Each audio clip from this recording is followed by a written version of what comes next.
ಇದ್ದಿದ್ದು ಇದ್ದ ಹಾಗೆ.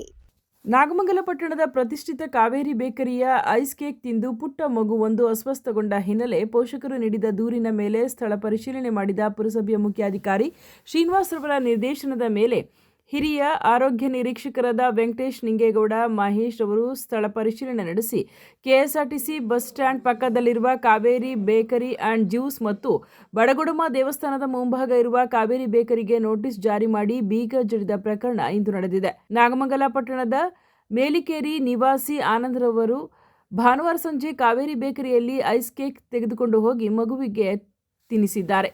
ಕೆಲವೇ ಕ್ಷಣದಲ್ಲಿ ಮಗು ಅಸ್ವಸ್ಥಗೊಂಡು ಆಸ್ಪತ್ರೆಗೆ ದಾಖಲು ಮಾಡಿದ್ದಾರೆ. ಮಗುವನ್ನು ಪರೀಕ್ಷಿಸಿದ ಡಾಕ್ಟರ್ ಆಹಾರ ಪಾಯ್ಸನ್ ಆಗಿದೆ ಎಂದು ತಿಳಿಸಿದ್ದಾರೆ.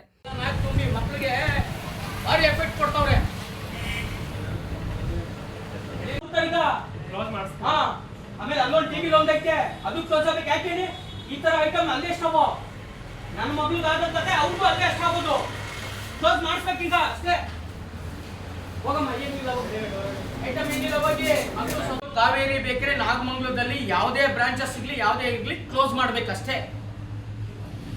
ಕ್ಲೋಸ್ ಮಾಡ್ಬೇಕಷ್ಟೇ. ಯಾಕೆ ಅಂದ್ರೆ ಇವ್ರು ಕೊಡ್ತಾ ಇರೋದು ಜನಗಳೇ ನೋಡಿ, ಇದನ್ನೆಲ್ಲ ತಿಂದ್ರೆ ನಿಮ್ಮ ಮನೆ ಮಕ್ಳು ಹೆಂಗಾಯ್ತವೆ ಅಂತ ನೋಡಿ. ನೀವು ಸುಮ್ಮನೆ ಹಾಸ್ಪಿಟ್ಲ್ ಖರ್ಚು ಮಾಡ್ತೀರಿ, ಅದು ಇದು ಅಂತ ಏನು ಇಲ್ಲ. ಇವ್ರು ತಿಂದಿ ಇದಾಗಿರೋದು ನೋಡಿ. ಮಾಡಿರೋಂಥ ಪೇಸ್ಟಿ ಕೇಕ್ಗಳು ಕಾವೇರಿ ಬೇಕ್ರಿ ನಾಗಮಂಗಲದಲ್ಲಿ ನೋಡಿ. ನಾನು ನಿನ್ನೆ ರಾತ್ರಿ ತಗೊಂಡೋದೆ, ನನ್ನ ಮಗಳಿಗೆ ಹುಷಾರಿಲ್ಲ ತಿನ್ಸ್ಬಿಟ್ಟು. ಇವರು ಅಂಗಡಿ ಕ್ಲೋಸ್ ಮಾಡ್ತಾ ಇದ್ದಾರಂತೆ. ಅಂಗಡಿ ಕ್ಲೋಸ್ ಮಾಡ್ತಾ ಇದ್ದೀನಿ ಅಂದ್ಬಿಟ್ಟು ಇವರು ಈ ಥರ ಎಲ್ಲನೂ ಮಿಕ್ಕಿರೋದು ಪಕ್ಕಿರೋದು ಎಲ್ಲನೂ ಸೇಲ್ ಮಾಡ್ತಾ ಇದ್ದಾರಂತೆ. ಅದಕ್ಕೆ ಈ ಓನರು ಉದಾಹರಣೆ ಕೊಡ್ತಾ ಇದ್ದಾರೆ, ಇಲ್ಲ ನಾವು ಕ್ಲೋಸ್ ಮಾಡ್ಬಿಡ್ತಾ ಇದ್ದೀವಿ ಅಂತ. ಕ್ಲೋಸ್ ಮಾಡೋಕ್ಕೋಸ್ಕರ ಇದು ಫ್ರಿಜ್ಜಲ್ಲಿ ಇರೋ ಐಟಮ್ಗಳನ್ನೆಲ್ಲ ನಮಗೆ ಕೊಟ್ಟು ಈ ಥರ ನನ್ನ ಮಗಳಿಗೆ ಹುಷಾರಿಲ್ಲ ಇವಾಗ ನೋಡಿ. ಇವರೇ ಮಹೇಂದ್ರ ಅಂದ್ಬಿಟ್ಟು ಓನರು. ನಿಮ್ಮ ಮಂಚ ಗೋಲ್ಡ್ ಕೇಕ್ 2 ದಿವಸ ಇಡ್ಬೋದು, ಅಷ್ಟರಲ್ಲೇ ಇಟ್ಟೋದು. ಮೊನ್ನೆ ಮಾಡಲೇ ಇಲ್ಲ, ಕರೆಂಟ್ ಇಲ್ಲ ಅಂತ ಹೇಳ್ಬಿಟ್ಟು ಮೊನ್ನೆ ಅದು ಯಾವಾಗ ಸ್ಮೆಲ್ ಬಂದಿರೋದು? ಸ್ಮೆಲ್ ಬಂದಿರೋದು ಯಾವಾಗ? ಮೊನ್ನೆ ಮಾಡಿರೋದು ಹೇಳಲ್ಲ. ಏನು ತುಪ್ಪ ಮಾಡಿದೆ ನೀನು? ಅದು ಈಚೆಗೆ ಹಾಕ್ಬೇಕು ತಾನೆ. ಏನು ತುಪ್ಪ ಮಾಡಿಕೊಂಡಿದ್ಯಾ ನೀನು?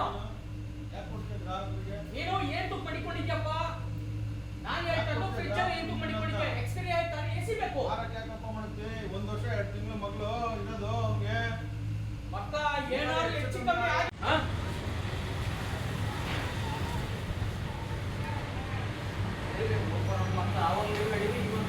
ಜನರು ಯಾಕೋ ಸಹಿಸ್ತೀರಾ?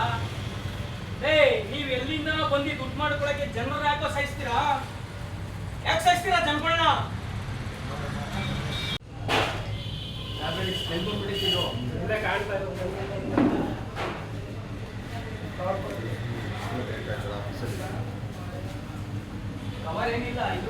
ಪೋಷಕ ಆನಂದ್ರವರು ಬೇಕರಿಯಲ್ಲಿ ತೆಗೆದುಕೊಂಡು ಬಂದಿದ್ದ ಕೇಕನ್ನು ಪರೀಕ್ಷಿಸಿದ್ದಾರೆ.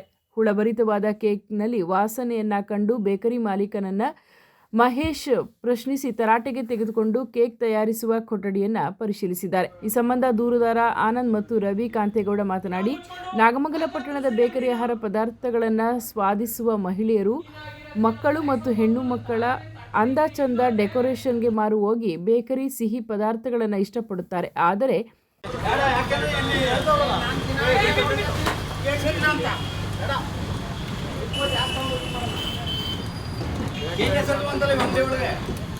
ಎಲ್ಲ ಹಳೆ ಸ್ಟಾಕ್ ಕೊಡ್ತಾವ್ರಂತೆ. ಎಲ್ಲರೂ ಇದ್ದಿಲ್ಲದೆ ಹುಷಾರಿದ್ದೆ ಇದು ಮಾಡ್ತಾ ಇದ್ದಾರಂತೆ.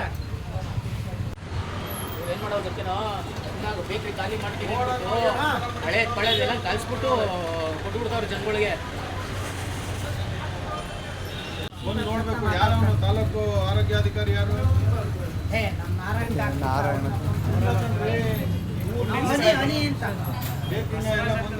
ಬಸವರಾಜ ಕಣ. ಹ್ಞೂ ಬಸವರಾಜ ಮಾಡೋಣ ಬಿಡು, ರದ್ದು ಮಾಡಿದ್ರೆ ಆಯ್ತು ಬಿಡು. ಅದೇ ಮಾಡೋಣ ಜನ ತಗೊಂಡೋಗಿ ಬತ್ತಾರ ಬಿಟ್ಟಷ್ಟು ಇನ್ನೆಷ್ಟು ಜನ ಸೋತೋಯ್ತಾರೋ ಜನ ತಿಂದು.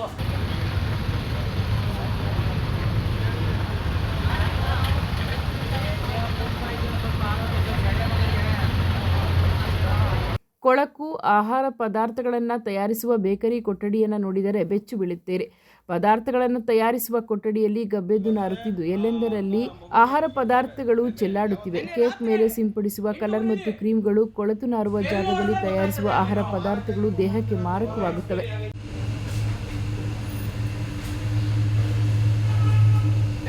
ನೀವ್ ಎಲ್ಲಿಂದನೋ ಬಂದಿರ್ತೀರಾ, ಏನೋ ಮಾಡ್ಕೊತೀರ, ನಿಮ್ ಜೀವನ ನಿಮ್ ದುಡ್ಡು ಹೀಗೆ ಒಂದು ಮಾಡಿ ಮಕ್ಳಿರ್ತವೆ.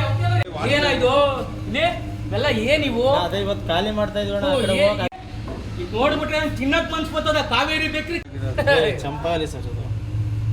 ಅಪ್ಪ ಇದೇನ ನೋಡಿ ಮಾಡ್ತೀರೋ? ಅದಕ್ಕೋಸ್ಕರ ಏನ್ ಖಾಲಿ ಮಾಡ್ತೀರಾ? ಇವತ್ತು ಖಾಲಿ ಮಾಡ್ತಾ ಇದೀವಿ. ಕೊಟ್ಟಿರೋದು ಇದ್ರದ್ದೇ ಇದು. ಇದನ್ನ ಇನ್ನೂ ಮಡಿಕೊಂಡವನೆ ಫ್ರಿಜ್ ಅಲ್ಲಿ.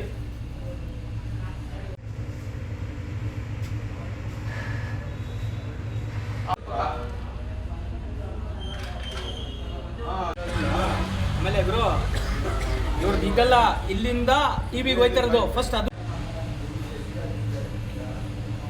ಕೆಟ್ಟಿ ವಾಸನೆ ಹೊಡಿತಾ ಅದಲ್ಲಿ ಇದು ಕ್ರೀಮು ಅದಿನ್ನೂ ಎತ್ತಾಕಿಲ್ಲ ಅವರು. ಯಾವ್ದು ಸರ್?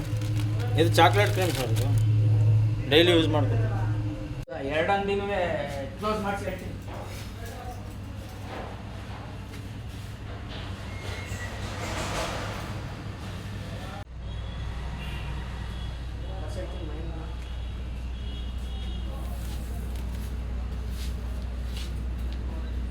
ಇನ್ನೂ ಹುಷಾರಾಗಿಲ್ಲ.